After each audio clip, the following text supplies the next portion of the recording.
Hi, welcome to Drill Down Earnings. We have quarterly results from Mobileye. Really interesting company, maybe best known because of the Intel investment that keeps getting discussed as not whether or not Intel is going to dump the stock or not. But the business story behind this stock on the move is so interesting today on a day when we have quarterly earnings. I'm Cory Johnson, Chief Market Strategist for Epistrophy Capital Research. And third quarter results from Mobileye. Look, Wall Street cares about a beat or a miss. I guess this was a beat. But let's go beyond that. Let's talk about what really happened in the business. So $486 million in revenues. Well, that's up 11% over the last quarter. It's down on a year-over-year basis, 8%. So another decline for this business that has been in decline. Even the growth rate's in decline for a couple of years here as they move from their old business of what they call IQ to their new business of supervision, which is much more technical and moving kind of away from LiDAR, which was the lasers used in radar that was seen as the cutting edge in the future of robotaxis.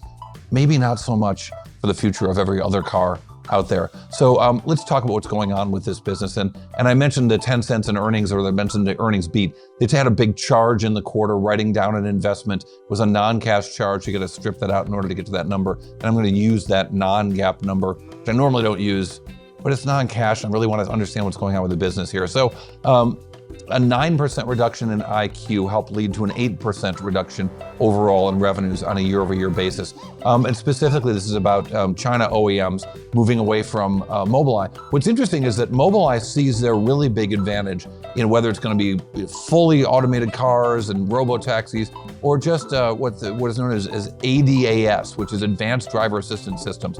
So forward collision warnings, lane departure, advanced cruise control, automatic emergency braking. You know, if your car maybe does this, mine certainly does. If you're going too fast towards a stopped object, the brakes will kick in. Blind spot detection. All of those things are getting more complicated and more powerful in terms of the sensing ability of the equipment, whether it's sold by Bosch or it's sold by Mobileye. And the regulations around those are getting a lot stronger in most places, except for China.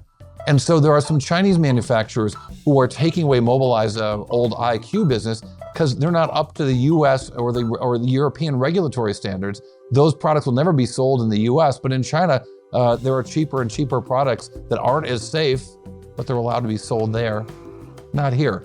So Mobileye sees this as their advantage, that the regulatory environment that's going to require a greater safety is going to be a benefit to a company like Mobileye that provides greater safety. They just struck a big deal with Porsche that's going to be for future cars. It's not happening now. In fact, all of Volkswagen, I'm just more interested in Porsche because, you know, I like Porsches.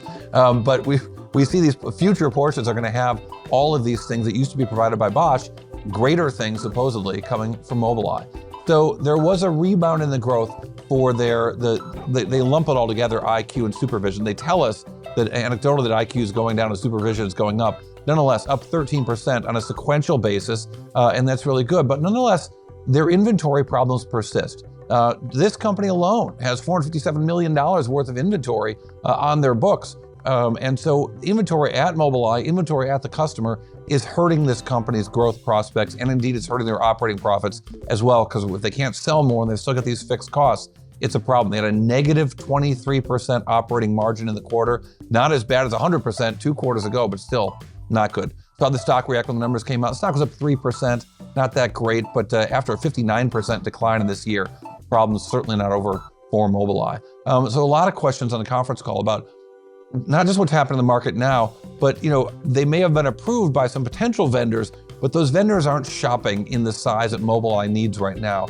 And so we heard from a very interesting Dr. Amnon Shashua, the founder of the company, the CEO, talking on the call about what happened in 24 and 25, how it was a surprise, but how they're hopeful for the future.